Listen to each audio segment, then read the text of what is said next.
పొలంలో పని చేసుకుంటూ టిక్ టాక్ లో రీల్స్ స్టార్ట్ చేశారు. టిక్ టాక్ ఏమో బ్యాన్ అయ్యింది, ఇన్స్టాగ్రామ్ లో ఇన్ఫ్లుయెన్సర్ అయ్యాడు. ఎవరికి సాధ్యపడని బిగ్ బాస్ హౌస్ లోకి ఒక కామన్ మ్యాన్ గా అడుగుపెట్టడమే చాలా గొప్ప అనుకుంటే,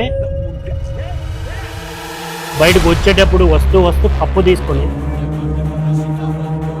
చాలా మంది ప్రేమను గెలుచుకున్న మన పల్లవ్ ప్రశాంత్తో అంటే తగ్గేదే లేదు. ఒక రోజేమో రైతు పెట్టాను అంటాడు, ఓ రోజేమో పొలం పనులు చేసుకుంటాడు, ఇంకో రోజేమో ఇన్ఫ్లుయెన్సర్ అంటాడు, ప్రమోషన్ వీడియోలు చేస్తాడు, ఇంకొక రోజేమో నేను బిగ్ బాస్ విన్నర్ అంటాడు, సెలబ్రిటీల్లో తిరుగుతూ వీడియోలు చేస్తాడు.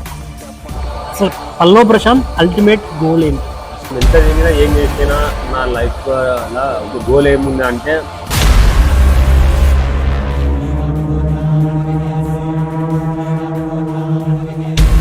మీరు అంటే మీ